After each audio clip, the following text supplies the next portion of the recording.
All right, I went live on YouTube, and I don't even know who's out there, but if your notifications are set, it's going to tell you that I went live, and some of you may have even joined me because I was live on Facebook, and I just don't like Facebook Live. I don't do a good job. I don't. Here, I'm going to put this on my page so that everybody knows that I've changed the party to YouTube Live. The party moved to YouTube Live. Join me. This is Quarantine Shenanigans. If you're popping on here, just say hello, and I like to know where you're from. Some of you I know by now. Saturday. Shenanigans. All right. All right. This is for everybody who was on Facebook. I had some folks there. All right. There we go. All right. Anybody out here on a Saturday? Oh, I got at least one person. Awesome. Hey, Matthew. Oh, from the God Seekers Ministry. Good morning. Good morning. Okay. And it's actually afternoon where I am. I'm saying good morning. But hey to everybody. I'm really just hanging out. I was on Facebook Live. I don't like Facebook Live. But anyway, this is not a teaching video. You're catching me. This is what I look like on a regular Saturday. And this is my quarantine life. Let's see. Oh, I got a lot of friends out there. Hey, Corey from Chicago. Hey, Sister Nichelle. Oh, from Arkansas. Where in Arkansas, Sister Nichelle? My mom is from Arkansas. She's born in Hope, but my folks are largely in Texarkana now on the Arkansas side. Hey, Richard Bishop in Philly. All right. I got a lot of friends on a Saturday. See, I told them YouTube Live is so much better than Facebook Live because my real friends are hanging out here with their notifications set. So what are y'all doing this is not a teaching video, but we are going to talk about a question that I have from the lesson because this is what happens when I'm in the house on a Saturday alone. And I decided, first of all, if you were on Facebook earlier, you saw that I decided to take up a crafting project. And I'm not crafty, for the record. You can give me a book. You can ask me to speak. You can ask me to read something. You can ask me to interpret what I've read for you, give it to you in layman. But now this crafty stuff, I see all this cute stuff and I'm always thinking, I want to try that. So today I jumped out here and Pinterest made me feel like I could be a rock star. Hilarious. Hey, Sister Wendy from Tacoma. So what I decided that I was going to do was try to make a wreath for my front door. I shared with everybody this morning on Facebook that I got a new roof this week. Praise the Lord. Out in these quarantine streets with a new roof. And honey, people are stopping by to look at my roof on my house because it is so nice. It's so nice. Do I have any crafters in this group? Anybody that's really good at crafting? Hey, Darcel. Darcel Handy's in Michigan? I don't think I knew that. Okay. I don't think I knew that. All right. Sister Gloria Quillen in Louisiana. Hello.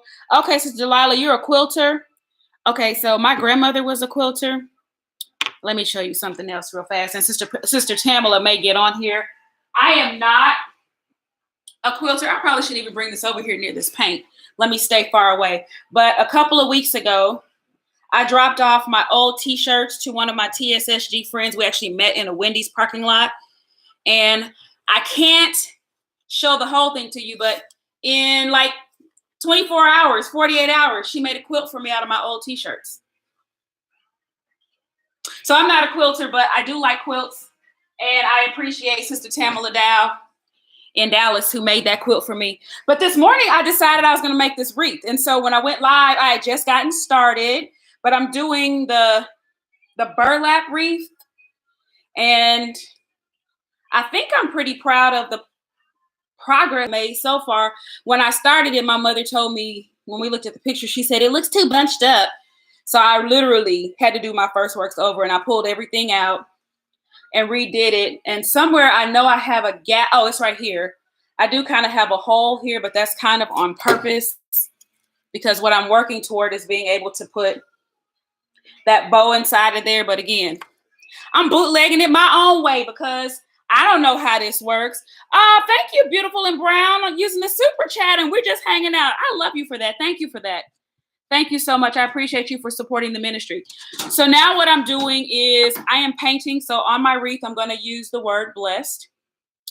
And again, because I'm not crafty, let me just be honest and tell you that my inspiration came out of a crafting group. And let me see if I can show y'all a picture. This is my regular life. I'm a regular person who does regular things. So I hope that doesn't bother y'all. But this is kind of my inspiration piece.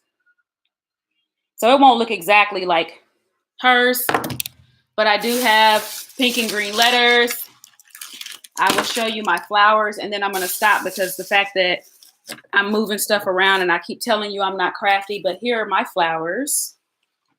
And what else? I have these flowers. So I don't know how all this gonna work out just yet, but we're in these crafting streets. Okay, so who's ready for Sunday school tomorrow? I'm not here to teach the lesson, but I do want to ask you all something. Who is ready for Sunday school? And let me know, are you teaching or are you a student? Because there are some things in this lesson that I kind of felt them, but I wanted to talk about them with somebody. Everybody where I am. Okay, y'all are ready. Yes, Sister Linda Franklin, pink and green are my dominant colors with a little bit of, for the record, purple is my favorite color. And always has been since I was a kid. So it'll be pink and green with a splash of dark purple. Okay, I see. Hey, Lady Franklin. Okay, we got students. I love students who are ready. Students make the class hype. All right, teachers. Okay, so this is amazing. I'm glad you guys are ready. So tell me something. How do I want to phrase this question? So tomorrow, this lesson, even though it's just like 10 printed verses, there is so much, like a lot of our time will be used just trying to get, like, to start in chapter 7 was unfair because all this stuff happens leading up to it, and you almost have to tell the story to get people up to speed to the point of even talking about chapter 7, right? Okay, I see you, teacher. Your name ends in AAU basketball. I don't have my glasses on, so I can't see it all. Okay, but you have to tell, like, you got to go back and use your time for the whole story. So I'm curious about what conversations that maybe you saw in the lesson that you just not going to have time to tell it all. Like if you had 3 hours in Sunday school, you could probably talk about it all. So I'm going to look for some of your conversations. Here's a question, and let me tell you a story first, and this is probably why my head went there. So when I was in law school, that was probably the first time that I paid attention to the conversation of, quite frankly, it was white passing. And I know that there have been movies about it and what have you, but I literally, I guess, felt it for the first time or really experienced it. And I had a wonderful classmate who, for all technical purposes, was passing. And it was when we were interviewing for an internship, a minority internship. And when I got down to the room to interview, she was the candidate who walked out before me. And that blew my hair back because I didn't realize that she identified with any racial minority group. And I would later find out, because again, I love her to pieces, and we ended up having a couple of classes together. And in one of those classes, that's when she shared that she is, and I never asked her, I guess I could have asked her, but that's when I learned that she was from a Hispanic home. Her mother is Hispanic. I think father was Caucasian, but and at home, they were, because it's mom's home, a fully Spanish speaking home, etc. But when she presented inside of the law school, she never, until it was time for the internship situation, she never presented as a minority or a woman of color. And so that was playing in my backdrop this week as I was reading about Esther, and really that conversation of passing and presenting as passing until it's beneficial for you. I think I was kind of thinking about, like, what is that about? Or, I guess it works for people in ways that it has to work. But I did think about that this week. But I also thought about, let me see what you all are saying. I see teachers and students. You're a teacher, but you're going to be a student on tomorrow while someone else teaches. That is a good feeling right there when you get to get a little bit of a break. Are y'all praying with me in this paint over here? I don't know how many coats I put on. I'm not even doing this in order anymore, but it's colored. I wish I got in the darker color, but maybe when this all comes together, I'll feel it. I mean, I'm not feeling it, but maybe I'll really love it. So anyway, so it also made me think about, and I hope that you guys will share with me on this. There's a thin line between love and hate. The king, like Haman, liked Haman, and then he hated him. Absolutely. So with that, that is just how quickly people, like, did you see? Thank you for calling that out. In this story, there were like a couple of occasions where you watch how quickly people can turn on you. So we see the king in chapter 7, but did y'all check out Haman's friends? Like when he went home and he talked to his wife and he talked to his family and friends when he was upset that Mordecai would not bow. And they said that it was his friends who told him, you should build gallows for him and he should die on those, right? And so, thank y'all for clicking the like button. Do that for me too. That makes me feel really good. I appreciate it. But he did that. And then when he goes out and he comes back and he's upset because things aren't going the way he wanted them to, his friends go, oh, you should have known you were never going to be successful against a Jew. Mordecai's a Jew. You didn't know. No, I know that you told me to build these gallows and now you out here like we didn't have this conversation. So his friends turned on him pretty quickly. Shady. And then, yes, the king who he was so, seemingly close to. Have y'all ever had people who look like they're super close to the leader and in their minds they think they're close to the leader, but at the end of the day you find out it wasn't what it was in their minds? I thought about that with Haman too, because that seemed to be his situation, that he really saw himself as close to the king, but the king turned on him real fast. So I also thought about, let me see what y'all are saying. What am I painting, Sister Watson? I can't even pick it up now. I am working on a wreath. And I am painting the word blessed, which will go onto my wreath. And so I'm painting the green. I feel like, I can't right now. I can't. The person doesn't know I'm on Facebook Live. Well, wait a minute. There we go. That's what Esther did. She never said she was a Jew. Absolutely. What is the movie? I know I should know this. What's the movie where the young lady is actually a black female, but she passes for most of her? What is the movie? It's an older movie. I know I should know this. I should turn it on today just because it's relevant. What movie was that? Y'all help me. I'm bad with movies. I don't, pray for me. Let's see. Yeah, the king turned on Vashti. Listen, that king was moody. The king, every time he got mad about something, he fly off the handle. He had anger issues, if the truth be told. You mad because your wife won't show up. You mad now because Haman, had a plot to kill your wife. Then when he walks in and sees Haman with his wife on the bed, on the couch, now you mad again. Oh, what's she trying to do? Rape my wife in front of me? I mean, the king just had like extreme anger issues, but he also complicated his own situation with all that liquor he was drinking. He was a drunkard. I told y'all know my mind works in an interesting way about these lessons. So the other thing I was thinking about, and I'll ask you guys this, have there been, in very seriously, it made me think about how sometimes we have to conform in spaces. And I'm going to speak as a minority. I'm going to speak as both an African American and a female. So to show up in a place as an African American female, I know that in my corporate background, and I know, for example, in law school, there were 2 African American females in my class, 1 male. So when we graduated, there were three African Americans in an entire law class. And so it put me back in that space of thinking about how sometimes we even conform to environments. But there's a danger in conforming in a way when you won't speak out for anybody. I was talking with a friend this week who similarly talked about a coworker or someone in their school district who is white passing, but he's Hispanic. His mother is Hispanic.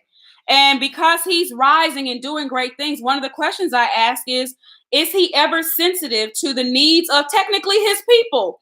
Are you sensitive to people of color? Are you sensitive to the Hispanic population in the school district, in the programs that you introduce or the things that you do?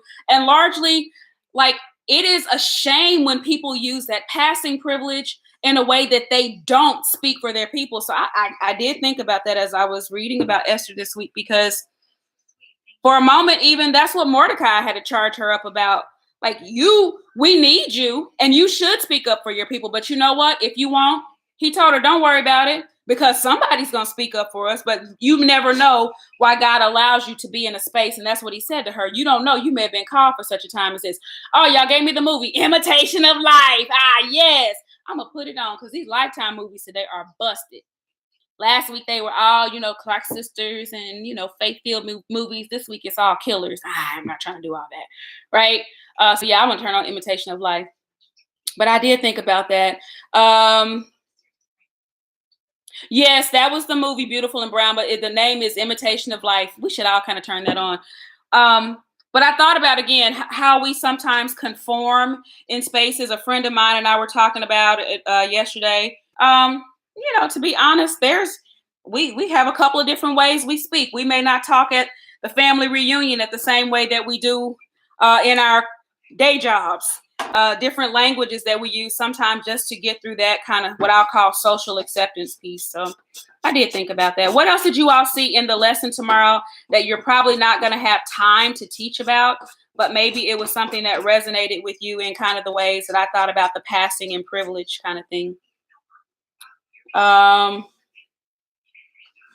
Oh, is it a crying movie, Carla Walton? Oh, I'm not crying today either. Then I have to put that in my save for another time. I just hear people talking about it, and I've literally seen 3 minutes of it, but I didn't realize I'm not crying today either. So no, but that's probably why I'm not into this killing over here either. So yeah, no. Okay, well that's a no. I'm not watching that. I'm not watching that. I guess it would be crying a denied mother. That is sad. In the Hispanic community, there are blondes and redheads. Along with this comes different skin color. That is true. And I get it. We all come in different colors and shades. And I love that, red and yellow, black and white, we're all precious in His sight. I love it all. I think that's what the lessons are actually pushing us to, is not just the ability to identify injustice, but to think about the ways that we are willing to stand up for it. And there are people who won't.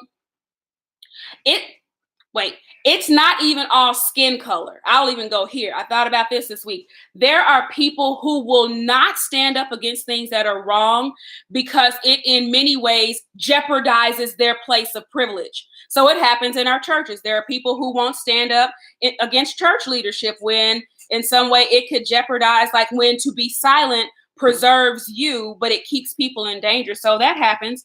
And it's not all skin color. I can definitely say that. What else are you saying? What about the conversation of how strategic God is? How Esther has two parties, just share just enough at the right time. It is timing. It is. I agree with that. And I looked at her. It was complete strategy to not. And that's something else. Like sometimes when we see things that aren't right or things that we need to speak to, kind of the flesh wants to immediately engage and get everybody right and get them told and show them why they're wrong.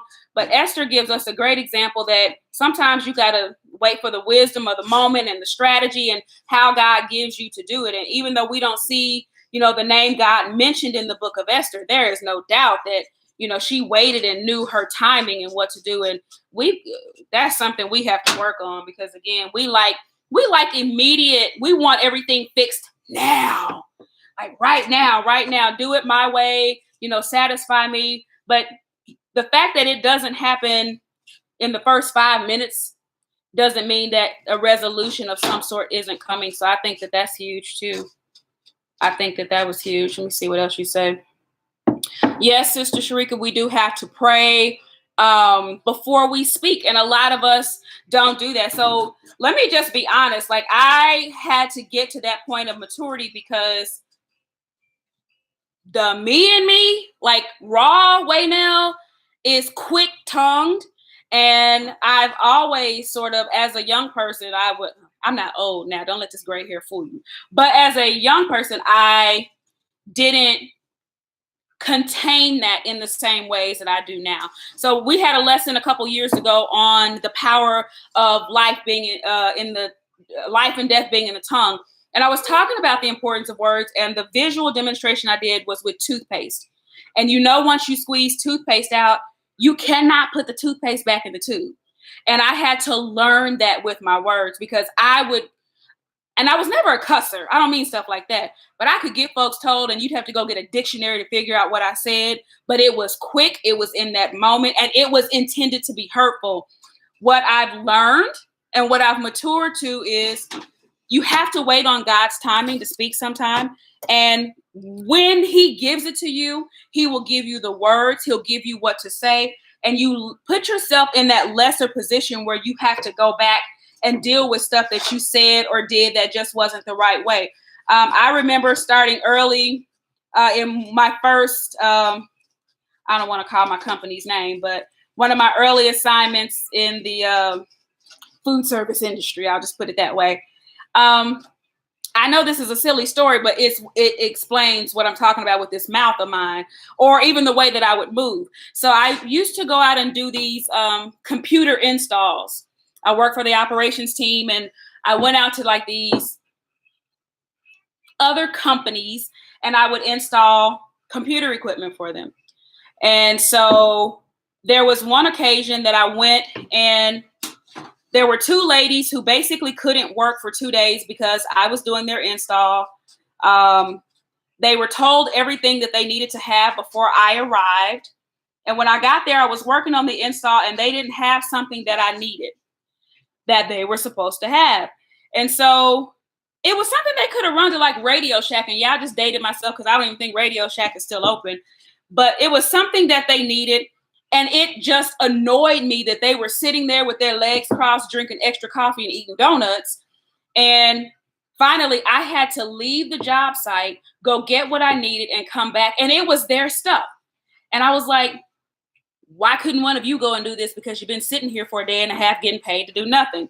So when I got back to the office, I sent them an email. I created an invoice, and I invoiced them for the product I had to go buy. I invoiced them for my time, and I invoiced them for my mileage, and I emailed it over. Because that was just me getting them told. I did it immediately when I got back. I didn't talk to anybody. I didn't get my manager's coaching. I was just mad, and I wanted to deal with them, and you weren't going to treat me that way. Well, it wasn't a whole hour that passed that I think their manager called my manager, and my manager calls me in, and he's like, hey, wait now, did you send this? Yeah, I did. And we had a conversation. Clearly we did. And that was just one of those spaces where I felt like they had taken advantage of me. I hated that moment. But what he was trying to help me to understand was you can't fly off the handle with people like this.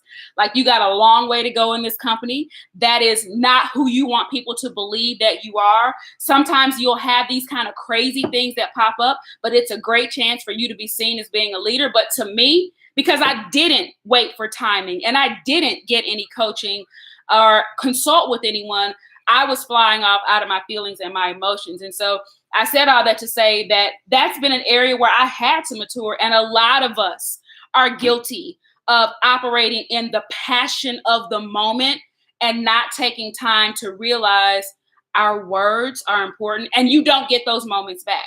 I didn't get time back to recreate who I was to those people. I became the hot-headed person to that end. How easy would it have been in this story for Esther to have been labeled the angry Black girl, right? You get them in the wrong way, you approach the wrong way. We get labeled with that, quite frankly, but there is also, we do have to seek God with how we move and what we say. Esther was not her given name. Her name was Hadassah at birth. Absolutely. I'm trying to go back to what you all were saying. Let's see. Esther did have a good advisor, and we need good advisors. Make sure you got good friends. I know I said that in the lesson video, but make sure you have good advisors, that you have good friends. The Bible talks about safety in the multitude of counsel.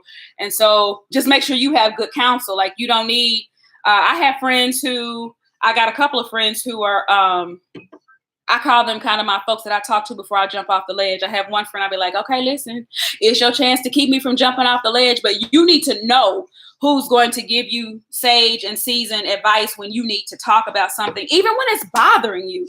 Like, you don't pick your hot-headed friends or your friend, girl, I wouldn't take that, and girl, what I wouldn't do. You literally need people around you who will allow you space to feel the way you feel, affirm you, but also tell you what you need to know, and those who will give you the word of God. So I really try to be careful.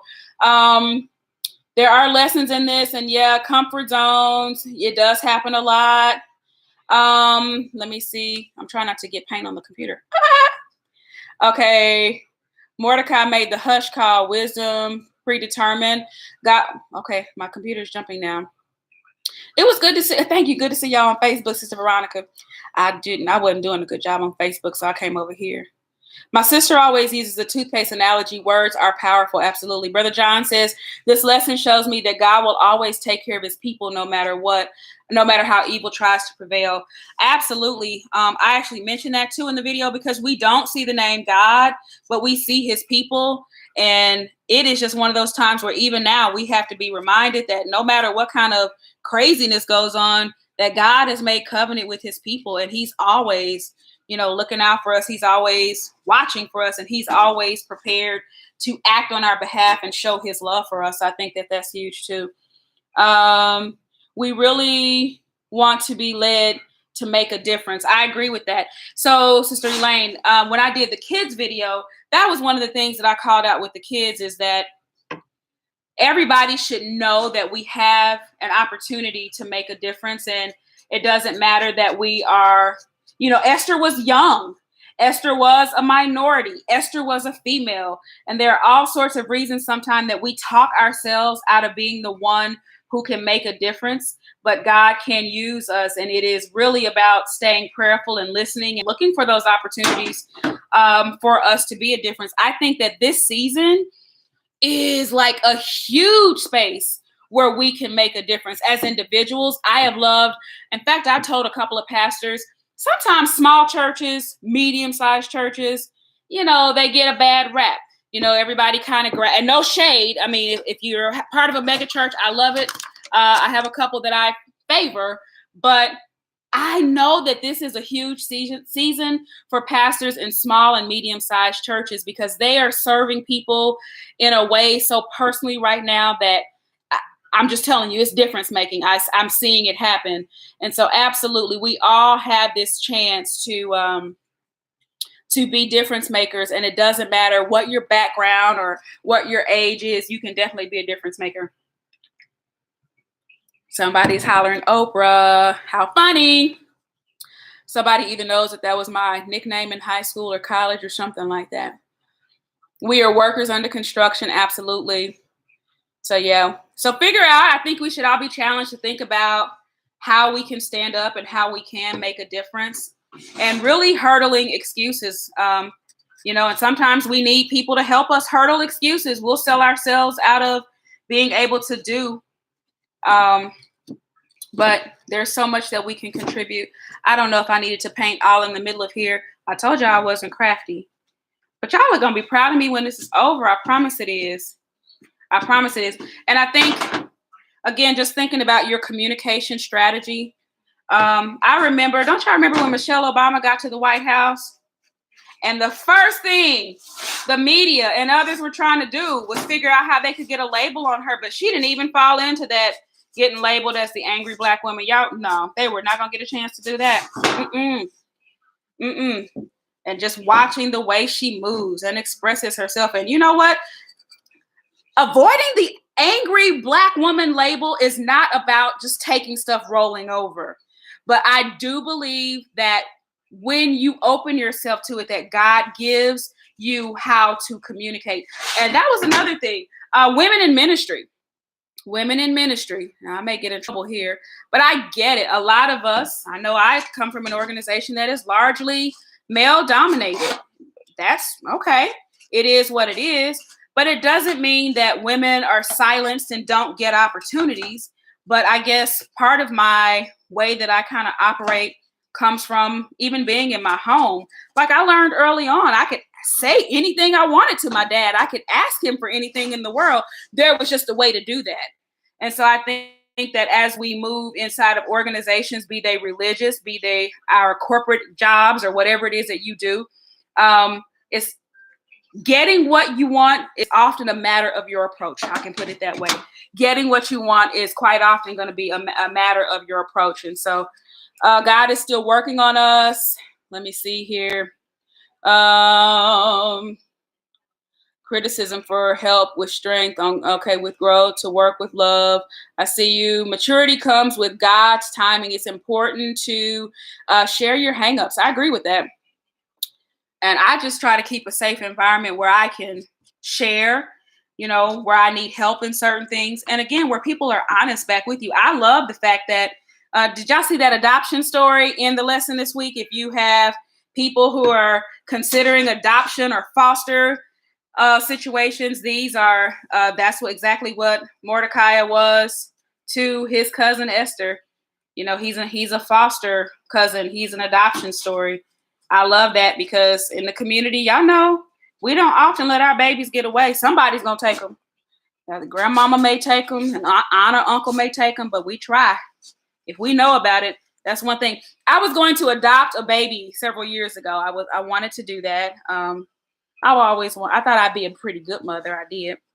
And so I went through I was looking at, what do you call it? A private adoption versus going through the foster system. And one of the things that they warned me of was they said, well, we'll be honest with you, as a woman of color, in many ways, you're going to go to the top of our list for adoptions because as it stands today, we have no adoptive families of color in our waiting pool. And so they shared that with me because they were also saying that statistically, birth mothers of color have a preference for adoptive families of color. So that was encouraging, right? But then they also said, but it's also our most risky adoption. Why? Because a lot of young women will hide in the minority communities. They hide a pregnancy that was unplanned. But then when the family finds out about it, somebody in the family quite often steps up and says, we will keep the baby. And so that was one of their warnings for me before I got too emotionally attached in the process. And you're financially involved, saying that this is a risk that you have to know that you're taking, that you could be 8 months in, babies can be born in the hospital and they could change their mind if somebody finds out. So that was kind of one of the risks, because in the community, we will take our relatives' children. Yes, we will. See what else you're saying. Great examples. Okay, yes, that was the Michelle Obama piece. When you walk in the power of the Holy Spirit, you walk in his grace. There is no need to be angry. I agree with that. But you know what? Sometimes the label angry is not even about you truly being angry. Sometimes, I told y'all my mind floated on this lesson. Sometimes it is just, the other word I thought about with this lesson was how, as women, we can work on communication in a way where we are not perceived as either aggressive or angry. I did think about that. So that because most of us, we don't show up we're not angry, but sometimes I think presence and tone and depth of voice, like, when I walk into a meeting, I may not walk in with good morning, everybody. I may, good morning, everybody. But that's what I was talking about earlier. Like, how do we make those adjustments when we go into other? I told you, I got a whole nother way of speaking when I go into certain places. Because on some level, we do have to put, we're like Esther. You have to put it on. You do. I'm not even going to pretend like that. But the ways that I handle, but it doesn't mean that we're angry. Sometimes I think it's just people's, I don't know, their own level of some things they have to work through. They have some discomfort that is not even valid sometimes. Listen, I'm coming along with my blessed. I'm trying to get in between these cracks if y'all can't tell. Uh-huh. All right, let me see what you're saying. I appreciate y'all. I'm a single household, so these Saturday shenanigans, we're getting there though. Keep it real always. Your approach to the situation is key. And I agree, Sister Teresa, adoption is such a beautiful thing. And there are so many children who could use loving Christian homes and people who will affirm them and remind them that they are important, no matter what their adoption story or their foster story may be, that they are loved and that they have a lot to offer and to contribute. So if you're like me and you've been thinking about that, I'll pray with you while you're thinking about that, because that is very real. Code switching, Candace boy. Yes, that is exactly what that is called. When we operate differently, when we go into our various environments, that is absolutely code switching. So that is, honestly, that's what I felt with Esther, that there was a level of code switching that had to be involved. But I think the lesson really takes us to the point that she sacrificed all of that she didn't allow code switching and her own comfort to be prioritized over her people being spared. So that's kind of my random thoughts. I won't get to say all that tomorrow in the lesson. So while I was painting, I appreciate y'all for being good conversationalists with me. Yes. So here's the deal. I appreciate y'all hanging out. I don't know what you're doing on a Saturday, but what I'm going to do is finish up my letters here. And then I'm going to work on my letter W. As I told them on Facebook, I know that monograms are typically your last name, but around here, I use a W. I'm going to use a W until I have a reason to use something else. So I'm going to paint a W for my wreath. And I am going to share my wreath on Facebook. So my blessing is coming along. I really hadn't planned to paint underneath, but I kind of got these perfectionist issues. And so I feel like somebody may see underneath my wreath and be like, oh, see, she was lazy. She didn't paint her word all the way through. So I may wait until this is dry and then flip it over. And I'm sure that the real crafters are judging me like, how is she doing why is she doing it like that? Because she already told you she's not crafty. She's just not crafty at all. But I'm getting there. And you all encourage me.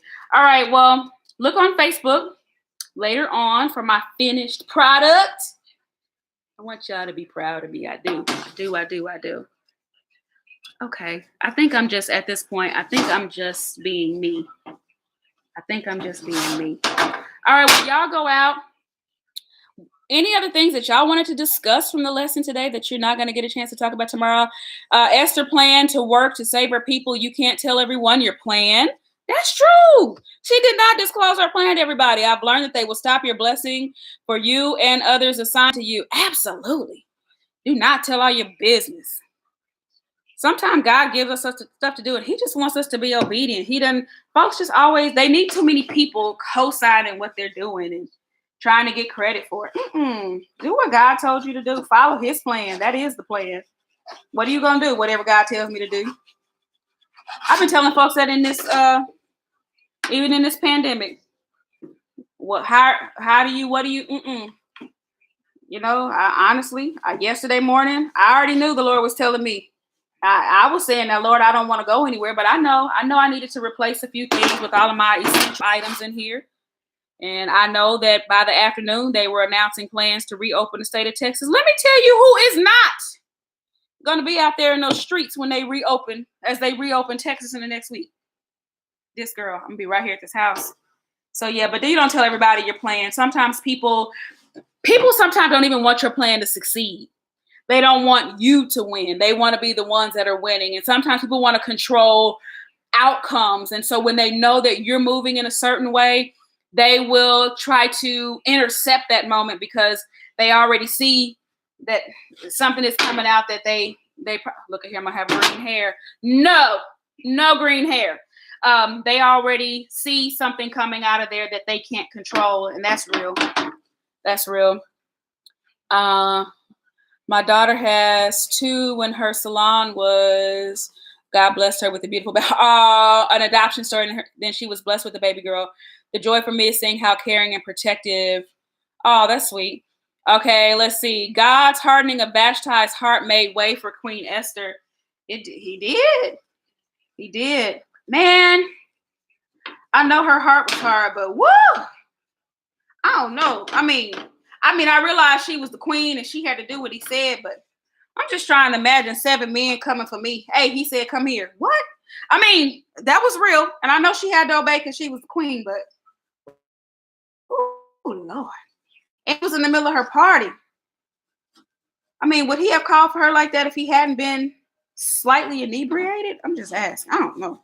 But yeah, she didn't obey. Her heart was hardened and God had space for an entire new person. Yep, absolutely.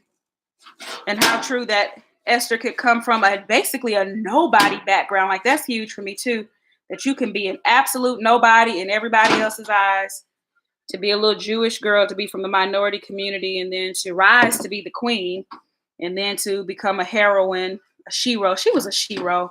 Esther was a shero. All right. I sound like my niece now, who said yesterday in her Facebook Live, I'm starting to ramble, but you all hung in here with me until I got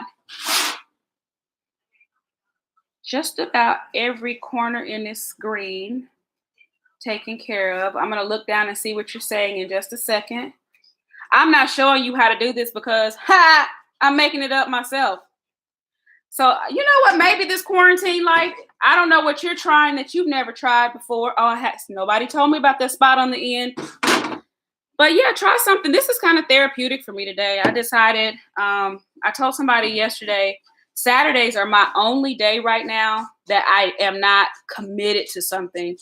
And so I decided that I want to do something for me that I wanted to do. So that's what this is about. Okay, let me see if you all said anything else. Please stay home. Oh, you don't have to worry, Sister Watson. I'm going to be in this house. Sister Camilla and everybody else, stay home. Stay woke. I don't care if he did give us checks. Whoever got a check. Us the people. We the people. Okay. Everybody who got one, God bless you. Stay at home with your check. Don't let them run you out in these streets trying to make you think it's an exciting time to be out here. No. If I need anything, God bless Amazon. They're going to deliver it. Hallelujah.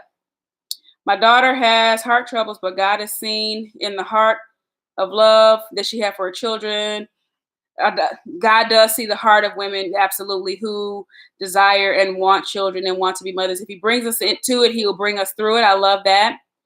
Yeah, John Barber, the king was feeling it. But as I said earlier, the king, I'm just sorry. Wait, I'm not done with the king. He had anger issues. And he needed too many people. You're the king.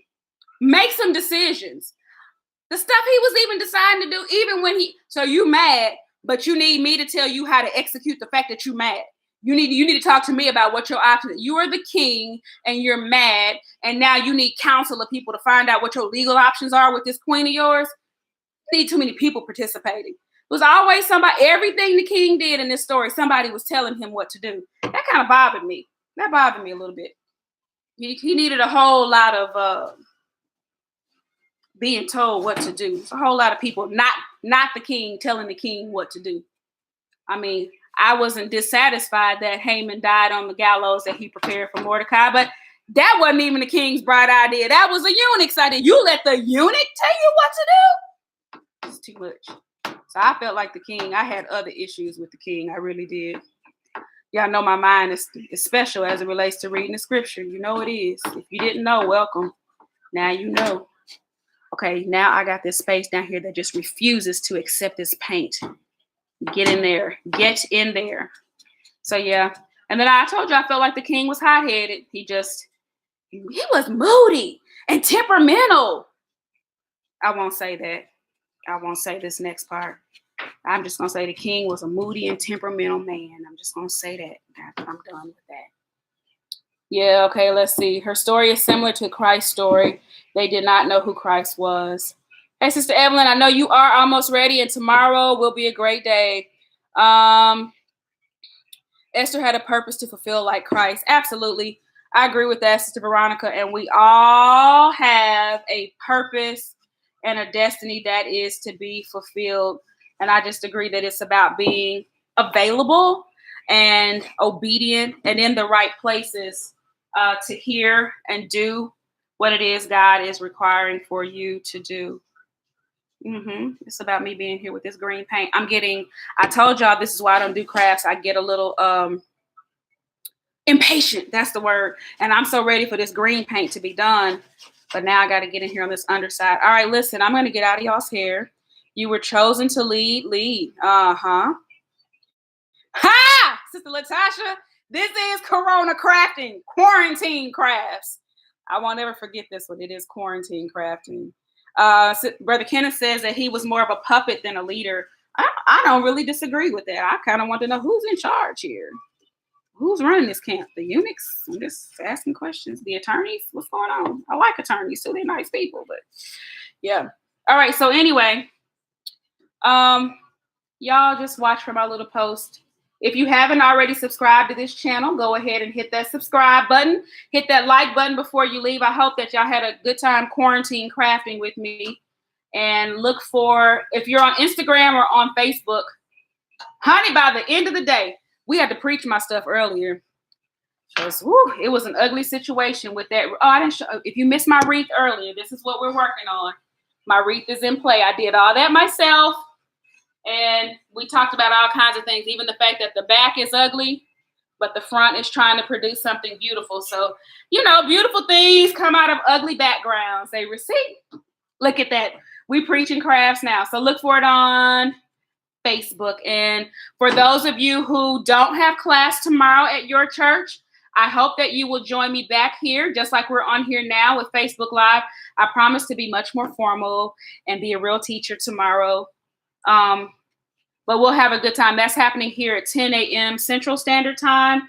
And we're usually on for right under an hour because I leave running to go to my virtual service with my church. So I would love to see you on. I'm going to share the link for the class tomorrow's class in a little bit on Facebook. And I would ask you to please share it with other people. Don't forget that you can download my notes, which are, you can find them on Facebook or in the video that I've already put up for the lesson. And then there is one out there for the kids. So make sure that you spend some time with your kids because there's a lot in here for the kids to learn too.